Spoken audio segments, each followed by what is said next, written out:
Good morning friend. और देखिए आज तो मौसम हो रहा है बहुत सही और मज़ेदार, बिल्कुल साफ मौसम है। तो आज बच्चों को स्कूल भेजकर सबसे पहले मैं अपने पति देव की और अपनी बना लेती हूँ चाय। क्योंकि एक चाय तो ऐसी होनी चाहिए जो तसल्ली से बैठ के पी जाए। भागा दौड़ी में मेरी हमेशा चाय हो जाती है, ठंडी तो मुझे मज़ा नहीं आता। तो और आज मेरे को बहुत सारे काम हैं। एक तो मुझे जाना है बच्चों के स्कूल, उनकी पीटीएम में। दूसरी टेंशन है मुझे सब्जी वाले की, अगर सब्जी वाला नहीं आया तो आज कोई ऑप्शन नहीं है बनाने का, और दाल वगैरह बच्चे खाएंगे नहीं। तो क्योंकि मंडी और यहाँ से दूर है तो मैं मंडी से कोई सब्जी नहीं लाती हूँ, गली में ही वेट करती हूँ। तो आज फ्रेंड हो सकता है मैं अभी और बात ना कर सकूँ, आपसे शाम को बात करूँ। तो अभी मुझे बहुत सारे काम करके जल्दी से स्कूल जाना है। और फिर मैं आपको शाम को आपको बात करूँगी, क्योंकि अभी मेरे सारे काम जल्दी से करके मेरे को अपने टेंशन फ्री होकर स्कूल भी जाना है, क्योंकि बच्चों के एग्ज़ाम आने वाले हैं तो उनकी पढ़ाई का स्टार्ट होने वाला है। तो फ्रेंड आप से मैं शाम को मिलती हूँ। तब तक मैं जल्दी से अपने काम कर लूँ, लेकिन आज शायद भगवान ने मेरी सुन ली है और आ गया है नीचे सब्जी वाला। तो मैं सब्जी भी ले लूँ, देखती हूँ वो क्या लाया है। तो फटाफट से ले लेते हैं। देखिए सब्जी वाला ज़्यादा सब्जी लाया नहीं है और मेरे घर की लड़ाई वैसे ही बरकरार रहेगी, क्योंकि बच्चे इनमें से कुछ खाने वाले हैं नहीं। और सब्जी भी कोई ज़्यादा नहीं है, मेरे पास ऑप्शन होता नहीं है और बच्चों को लगता है मम्मी कुछ ढंग का बनाती नहीं है।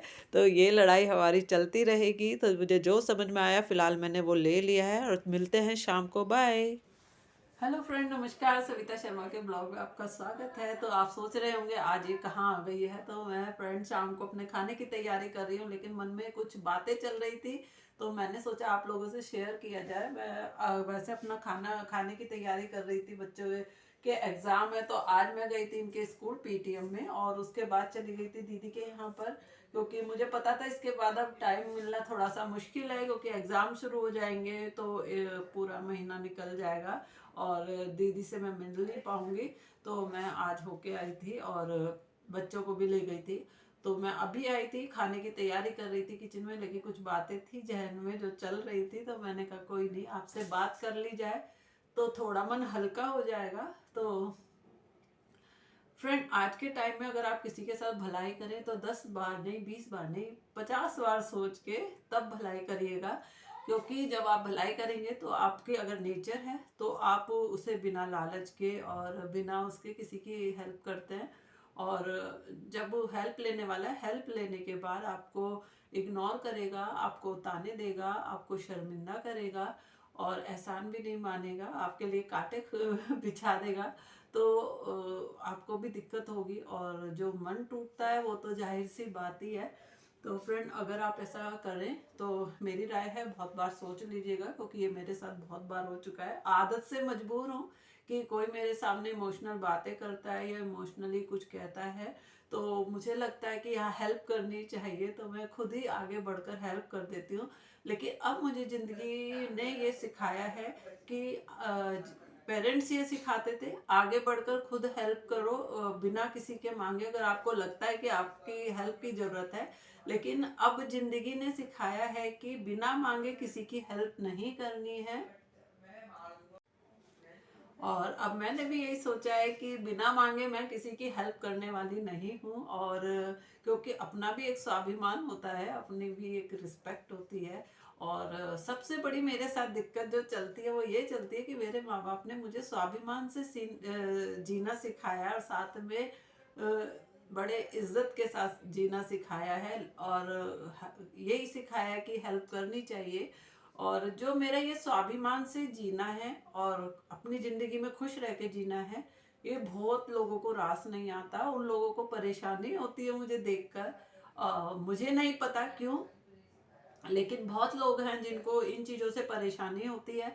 तो फ्रेंड अब मेरे पास उसका सॉल्यूशन तो कुछ भी नहीं है, क्योंकि हम किसी को नहीं कह सकते कि वो हमसे क्यों इतना फील करता है इस तरीके का कि हम क्यों खुश हैं। जबकि मुझे लगता है मैं अपनी ज़िंदगी में खुश रहूं, मेरे साथ कोई भी इस चीज़ को लेकर मेरे को अपनी ज़िंदगी से मतलब होता है। मेरे को तब मैं किसी के लिए हेल्प करती हूँ जब मुझे लगता है कि सामने वाला बहुत परेशान है और मैं उसकी हेल्प करती हूँ। लेकिन यही नेचर मेरी बहुत लोगों के लिए दुश्मनी का कारण बन जाती है और मुझे लगता है वो लोग गलत हैं, उन्हें लगता है मैं गलत हूँ, क्योंकि उन लोगों को जिसकी मैं हेल्प कर रही थी उन्हें रोता गिड़गिड़ाता हुआ परेशानी में देखना होता है और मैं आगे बढ़कर हेल्प कर देती हूँ। शायद ये मेरी लिए मुसीबत खड़ी कर देता है। लेकिन अब मैंने कसम खाई है कि मैं बिना मांगे किसी की हेल्प नहीं करूँगी, क्योंकि ज़िंदगी का सबक ऐसे ही मिला है। मैंने जिन जिन की भी हेल्प की है, खासकर परायों की तो बात छोड़ ही दीजिए, वो तो ऐसा नहीं निकले खैर।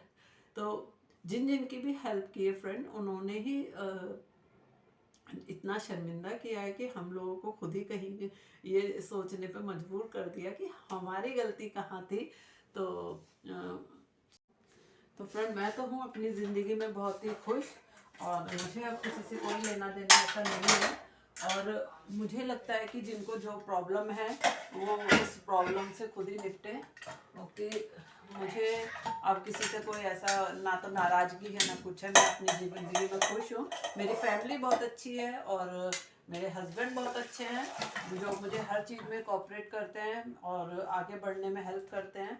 और ये भी बात फ्रेंड, एक मेरे साथ प्रॉब्लम है कि मैं अगर कुछ करती हूँ तो लोगों को उससे भी प्रॉब्लम है। अगर मैं अपने आगे जीवन में बढ़ने के लिए कुछ करती हूँ तो उससे भी उनको प्रॉब्लम है। उनको लगता है कि ये इस उम्र में ऐसा क्यों कर रहे हैं, वैसा क्यों कर रहे हैं। तो मुझे तो लगता है कि क्या जवाब दूँ और क्यों जवाब दूँ मैं उन्हें। तो इतना ही है फ्रेंड, बाकी तो जिंदगी चल ही रही है और चलती रहेगी। और यही कुछ बातें थी जो लगा मुझे आपसे शेयर करनी चाहिए, क्योंकि जब दिल परेशान होता है तो अपने दोस्त ही नज़र आते हैं, तो मुझे भी आप ही लोग नज़र आते हो। और यही सोचती हूँ कि मैं जितना ऐसे लोगों से, नेगेटिव लोगों से दूर रहूँ, उतनी कोशिश करती हूँ अपने जीवन में कि क्योंकि मुझे लगता है मेरा जो छोटा सा जीवन बचा है वो मेरी फैमिली के लिए होना चाहिए। मैं अपने बच्चों के लिए सोचूं, अपनी फैमिली के लिए सोचूं और जीवन में जो आगे बढ़ सकती हूँ उसके लिए मेहनत करूँ। तो मैं अगर ऐसे नेगेटिव लोगों के साथ रहूँगी या उनकी थिंकिंग मेरे पास ऐसी आती है तो मेरे को नेगेटिविटी फील होती है। तो मैं ऐसे लोगों को करती हूँ बाय बाय कि प्लीज़ मेरे से दूर रहिए और नेगेटिविटी ना फैलाएं। मैं अपने जीवन में बहुत खुश हूँ और अपनी फैमिली में खुश हूँ और मुझे जो करना है, मेरे हस्बैंड नहीं रोकते तो मैं उसको बिल्कुल करूँगी, बिंदास तरीके से करूँगी।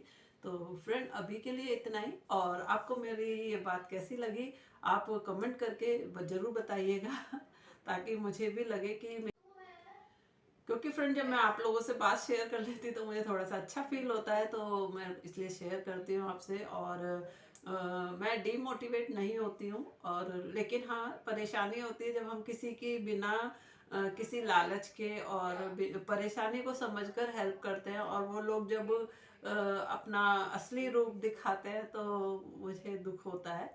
और लेकिन सब भगवान के ऊपर छोड़ दिया है। भगवान है इंसाफ करने के लिए, ये मैं मानती हूँ कि भगवान मेरे साथ परीक्षा जरूर लेता है लेकिन बुरा नहीं करता।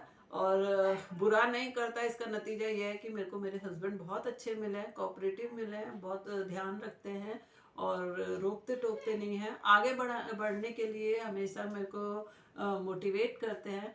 और मेरी फैमिली बहुत अच्छी है, तो मुझे किसी से कोई लेना देना है ही नहीं है। बस इतना है कि ब्लॉग बना रही हूँ तो अपना एक्सपीरियंस आप फ्रेंड्स के साथ शेयर करना मेरा बनता है कि जो गलतियाँ मैंने की हैं वो उन गलतियों को ना दोहराएं, मेरी बात से कुछ सीख लें। तो फ्रेंड, फिर मैं आपसे फिर बात करूंगी। तो अभी मैं हो रही हूँ लेट थोड़ा सा, क्योंकि खाना बनाने के बाद बच्चों को पढ़ाई भी करानी है और थोड़ा अपना जो मैं रील्स वगैरह डालती हूँ या पोस्ट डालती हूँ या आपके साथ ब्लॉग शेयर करती हूँ, इनको भी देखना है। तो अभी के लिए फ्रेंड इतना ही, फिर मिलती हूँ नए ब्लॉग में। तब तक के लिए आप इसे लाइक करिए, शेयर करिए और कमेंट करिए और इससे एक्सपीरियंस लीजिए।